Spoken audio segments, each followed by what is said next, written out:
Thank everybody for coming today. My name is Zach Hawkins, North Carolina House member, representing Durham's 31st District. I'm proud to be standing with my colleagues in a bipartisan fashion to address what we believe should be nonpartisan. We have filed a bill to extend the deadline by which the State Board of Elections is required to approve the use of certain forms of identification for voting, especially for college students. Starting with my tenure as an undergraduate and graduate at Elizabeth City State, North Carolina Central, I've worked to help this population through the voting process, registration, education, and exercising their duty. Protecting the voting franchise and ensuring that all can participate is the cornerstone of our democracy. It has been an issue worth fighting for every member that has held my current seat. The issue as we see it is the UNC system with about 237,000 students, the North Carolina Community College system with almost 700,000, and independent private colleges and universities with almost 80,000 may not be able to meet the voter ID requirement deadline set last session. We hear their concerns and want to make sure that we're addressing them. The opportunity to allow these institutions plenty of time to work alongside the Board of Elections to clarify details of compliance is of the utmost importance to ensure that each student that wants to has the opportunity to participate in upcoming elections without hesitation. I'd like to ask my distinguished colleagues, Representative Ray Russell, Representative Corbin, who may get a chance to join us today, Representative Amos Quick, and Elisa Canty to speak and share their perspectives. But thank you for being here today and hope we get your support. Thank you, Representative Hawkins. I'm Representative Ray Russell from Ashe and Watauga County. Particularly, Watauga County is the home of Appalachian State University, and students there in particular are affected by this issue. I just wanted to state briefly something that's important, and that is on the November 2018 election showed encouraging signs regarding participation of young voters in the election process. 31% of voters 18 to 29 cast ballots in the 2018 midterm elections that shattered turnout rates from the past quarter century. Turnout was at least 10% higher than the 2014 midterms. So we finally have more participation from young voters, and we certainly don't need to do anything that makes that more difficult. And we want to do everything we can to make sure that we encourage participation of young voters in our elections. Zach did a good job sharing with you the background of this problem, and I will not repeat any of that. One thing that probably should be said, as you know, last week Superior Court Judge Collins declared the voter ID constitutional amendment unconstitutional. However, that ruling is almost certainly going to be appealed and is probably going to be stayed while that appeal is being heard. So we have to work with the law as we have it, and so we have to move forward with that. I often hear people confuse the purpose of voter IDs. A photo ID is used for the purpose of ensuring that the person holding the ID is who they present themselves to be. That is the purpose. It is not the same as voter registration or all the laws in place having to do with who can be registered to vote and such as that. The voter ID is simply identifying who the person is. I've discussed this issue with UNC Vice President Thomas Shanahan and also with the Appalachian State University administration, and they have been responsive to every request I've made, and I am confident that they are working in good faith to resolve this issue and make sure that our students can vote using their student ID with the election. I think we just all need more time to get this done in a rational way. So I think this bill, by pushing forward pushing this deadline back, puts us all in a good place where we can all who are stated as seeking the same goal, and that is to make sure students can participate and use their student ID as a voter ID in future elections, can indeed do that. Let's see, is Representative Quick next? Thank you. Thank you, Representative Hawkins, Representative Russell, and those other representatives who join us. I stand as the representative of North Carolina House District 58, which is Guilford County, which is home to many colleges and universities. North Carolina A&T State University, the University of North Carolina at Greensboro, both of which being state universities in one city, Bennett College, Greensboro College, Guilford College, and High Point University, also Guilford Technical Community College, all are within Guilford County. Just by calling the litany of names of colleges and universities in one county, you see the mass population that is affected by voter ID, particularly college IDs. It is also, to me, illogical, and one of the arguments that we who were here last session were trying to raise when voter ID was being brought up as a constitutional amendment.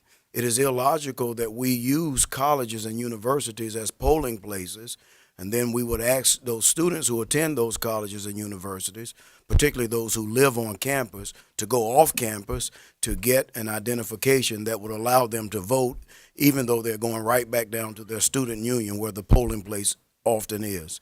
So I'm glad to hear that the courts have pumped the brakes a little bit on voter ID, giving us time to propose legislation such as this wonderful legislation that has been proposed, and I'm glad to sign on as a co-sponsor.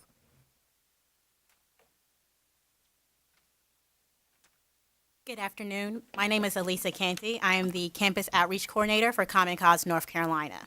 And today I'm here to represent the hundreds of thousands of students who leave their communities to go either a few minutes or a few hours away to college.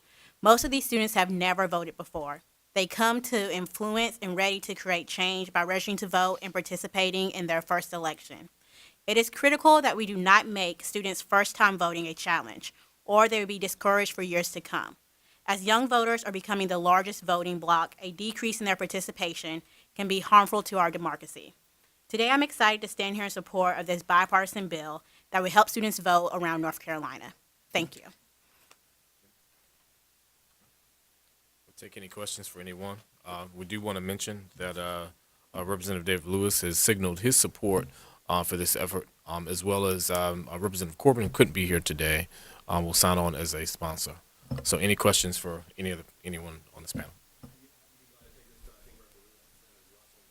Sure.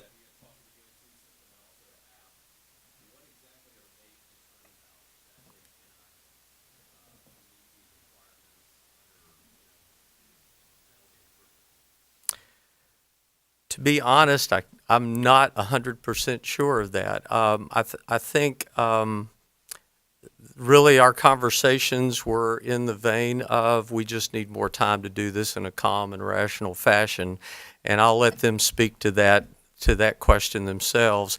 But for whatever reason, they just felt like they could not sign off on the form they had, and this bill simply gives us more time to work that out. So I'll let them speak for themselves on those concerns.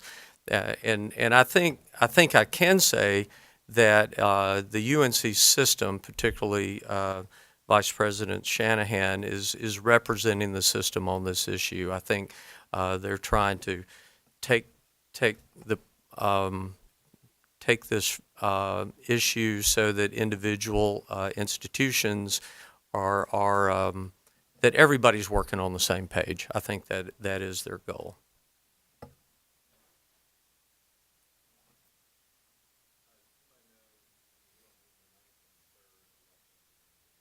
We don't.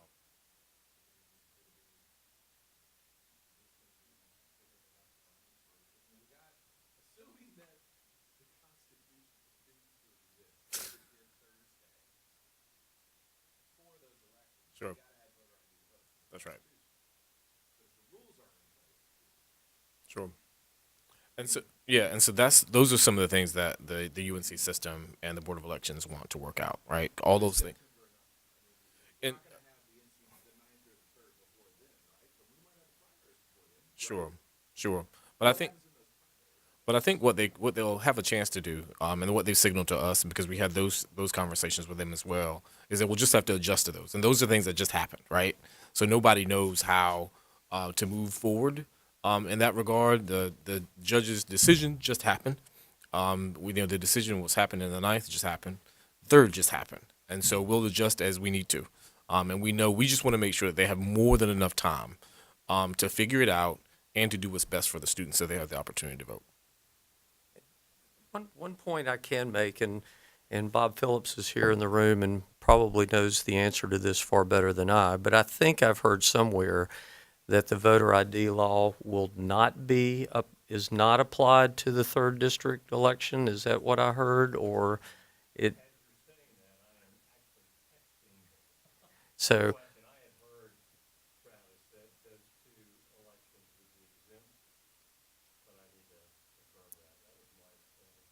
which leads to the most important point of all. We need more time to figure all this out, which is the single point of this bill.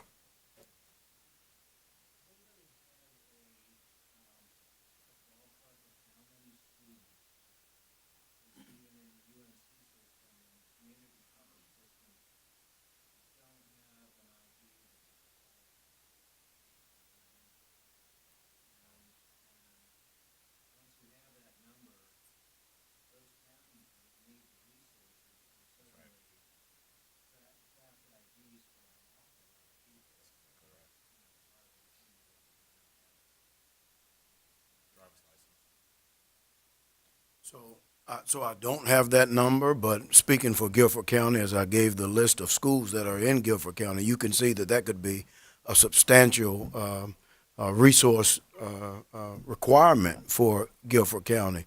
And I'm just taking back a 30,000-foot view again and not trying to re-debate what we debated last year. This is the reason why we cautioned against passing constitutional amendments without enabling legislation, without letting people know exactly what it looks like on the ground.